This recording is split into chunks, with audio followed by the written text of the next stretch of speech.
السلام عليكم ورحمة الله وبركاته. الحمد لله رب العالمين وعلى آله وأصحابه أجمعين. أما بعد فأعوذ بالله من الشيطان الرجيم. بسم الله الرحمن الرحيم. إن ربي رحيم ودود. وقال النبي الكريم صلى الله عليه وسلم في الحديث المبارك: يا عبادي إنكم تخطئون بالليل والنهار وأنا أغفر الذنوب جميعا فاستغفروني أغفر لكم. সমস্ত প্রশংসা সেই মহান সত্তা আল্লাহ সুবহানাহু ওয়া তাআলার জন্য, যিনি প্রত্যেক সপ্তাহের ন্যায় আজকে আমাদেরকে একত্রিত করেছেন। তাই সকলে বলি আলহামদুলিল্লাহ। আলহামদুলিল্লাহ বলতে কৃপণতা কিছু দেখা যাচ্ছে, শুধু আজকে নয় বরং প্রত্যেক সপ্তাহে দেখা যায়। কৃপণতাটা কি? রাসূল সাল্লাল্লাহু আলাইহি ওয়াসাল্লাম তিনি একদিন সালাত আদায় করেছিলেন এবং তিনি রুকু থেকে উঠে বলছেন রব্বানা ওয়া লাকাল হামদ। রাসূলুল্লাহ সাল্লাল্লাহু আলাইহি ওয়াসাল্লাম তিনি বলেছেন রব্বানা ওয়া লাকাল হামদ। পেছন থেকে সাহাবী বলছেন হামদান কাসীরান তাইয়িবান মুবারাকান ফি। সাহাবী কি বলেছেন? হামদান কাসীরান তাইয়িবান মুবারাকান ফি।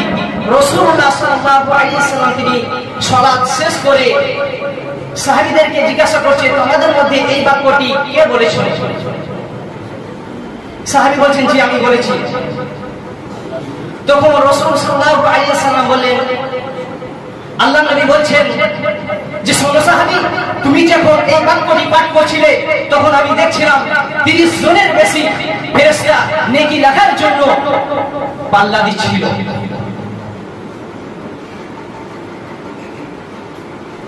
কৃপণতা এইটুকুই যে সাহাবী বলেছিল হামদান কাসীরান তাইয়িবান মুবারাকান ফি, প্রতিপালক তোমার অগণিত প্রশংসা যা পবিত্র ও বরকতময়। সাহাবী বলেছিল আল্লাহর প্রশংসা করেছিল, সাহাবী আল্লাহর প্রশংসা করেছিল, লাভ হয়েছিল সাহাবী বান্দা। সেই নবীর উপরে দরুদ পাঠ করি যিনি রাহমাতুল লিল আলামিন খাতামান নবী, নবী মুহাম্মদ সাল্লাল্লাহু আলাইহি ওয়াসাল্লাম। এখানেও একটা কৃপণতা দেখা যায়। কৃপণতাটা এই দরুদ পড়ার কতটুকু ফজিলত আছে। সুনানে নাসাই খণ্ড নম্বর 2 পৃষ্ঠা নম্বর 223 হাদিস নম্বর 1299। আল্লাহ রাসূল সাল্লাল্লাহু আলাইহি ওয়াসাল্লাম তিনি বলেন, মান সাল্লা আলাইয়া ওয়াহিদান সাল্লাল্লাহু আলাইহি ওয়াসাল্লাম আশরা। রাসূল সাল্লাল্লাহু আলাইহি ওয়াসাল্লাম বলেন, যে ব্যক্তি আমার উপরে একবার দরুদ পাঠ করবে, রাসূল সাল্লাল্লাহু আলাইহি ওয়াসাল্লাম বলেন আল্লাহ রাব্বুল আলামিন সেই ব্যক্তির উপরে 10 বার রহমত বর্ষিত করবে। বলেন সাল্লাল্লাহু আলাইহি ওয়াসাল্লাম। শ্রদ্ধেয় সম্মানিত যোগ্যতম এই সবার সর্বপ্রথম ভাষায় আজ আমি আপনাদের সামনে যে বিষয় নিয়ে উপস্থিত হয়েছি সেই বিষয়টি হচ্ছে পাপ যতই হোক ক্ষমা হবে। পাপ যতই বড় হোক ক্ষমা হবে। এই পৃথিবীর বুকে যদি কোনো নেতার প্রশংসা করে তাহলে নেতার ভোট বাড়বে। যদি এই পৃথিবীর বুকে কোনো ডক্টরের প্রশংসা করে তাহলে ডক্টরের রোগী বাড়বে।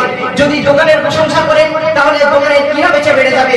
যদি কোনো মানুষের সামনে মানুষের প্রশংসা করে তাহলে সেই মানুষের দবদবা বেড়ে যাবে।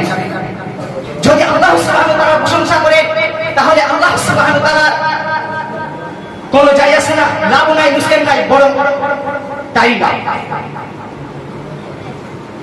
তাই তো আল্লাহ রাসূল সাল্লাল্লাহু আলাইহি ওয়াসাল্লামের হাদিসের বাণী দ্বারা বোঝা যায় যে রাসূল সাল্লাল্লাহু আলাইহি ওয়াসাল্লামের হাদিসের বাণী দ্বারা বোঝা যায় এই পৃথিবীর বুকে সবচেয়ে উত্তম ব্যক্তিকে, সবচেয়ে ভালো মানুষকে, সবচেয়ে ভালো মানুষ ওই ব্যক্তি যে ব্যক্তি অপরাধ করে, যে ব্যক্তি গুনাহ করে, যে ব্যক্তি পাপ কাজ করে। যে ব্যক্তি পাপ কাজ করার পরেও কি করে আল্লাহর কাছে অনুতপ্ত হয়, কান্না করে, আল্লাহর কাছে ক্ষমা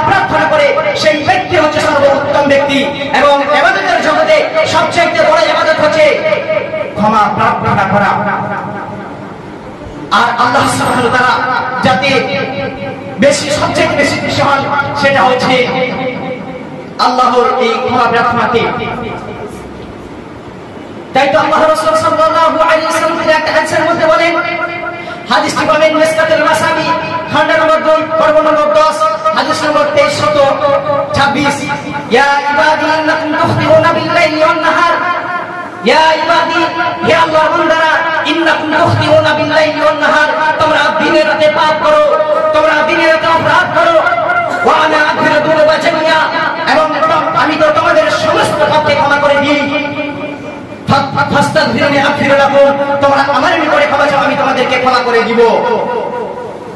আল্লাহ সুবহানাহু ওয়া তাআলা তিনি পবিত্র কোরআনুল কারীমের ভিতরে একবার নয়, দুইবার নয়, তিনবার নয়, একাধিকবার পবিত্র কোরআনুল কারীমের মধ্যে বলেন, কোরআনুল কারীম সূরা বাকারা সূরা নম্বর 2 পারা নম্বর 2 আয়াত নম্বর 222, সূরা আল ইমরান সূরা নম্বর 3 পারা নম্বর 3 আয়াত নম্বর 89, সূরা নিসা সূরা নম্বর 4 পারা নম্বর 4 আয়াত নম্বর 17, সূরা তাহরিম সূরা নম্বর 66 আয়াত নম্বর 28 পারা নম্বর 28 আয়াত নম্বর 90। আল্লাহ রাব্বুল আলামিন তিনি আরো বলেন যে সূরা হুদ পারা নম্বর 11 আয়াত নম্বর 11 আয়াত নম্বর 82 মধ্যে তিনি বলেন, সূরা তাহরিমের আয়াতটি পাঠ করে শোনাই, সূরা তাহরিম সূরা নম্বর 66 আয়াত নম্বর 8 পারা নম্বর 28 আয়াত নম্বর 90, ইয়া আইয়ুহাল্লাযিনা আমানু তুবু ইলাল্লাহি তাওবাতান নাসুহা, আল্লাহ রাব্বুল আলামিন বলেছেন তোমরা এমন তওবা করো, তোমরা ইমানদার করিরা তোমরা নিষ্কলুষভাবে তওবা করো, তোমরা বিশুদ্ধ তওবা করো। আর আমরা নিষ্কলুষ তওবা বলতে বুঝি যে পাপের জন্য যে পাপকে লক্ষ্য রেখে তওবা করব, সেই পাপটা যেন দ্বিতীয়বার আমাদের কাছে সেই পাপ যেন সংরক্ষণ আল্লাহ হয়। আমার বিষয় ছিল পাপ যতই হোক ক্ষমা হবে, এ বিষয়ে আমি কিছু বলতে পারলাম না, দুঃখিত। আমার প্রশংসাতেই বক্তব্য শেষ হলো। তাই পরিশেষে সেই মহান সুবহান আল্লাহ সুবহানাহু ওয়া তাআলার কাছে এই প্রার্থনা, ইয়া রাব্বুল আলামিন তুমি আমাদের সকলকে যেন তওবাটি নিষ্কলুষভাবে বিশুদ্ধ তওবা করার তৌফিক দান করুন। আমিন। সকলের আল্লাহুম্মা আমিন। আসসালামু আলাইকুম ওয়া রাহমাতুল্লাহি ওয়া বারাকাতুহু।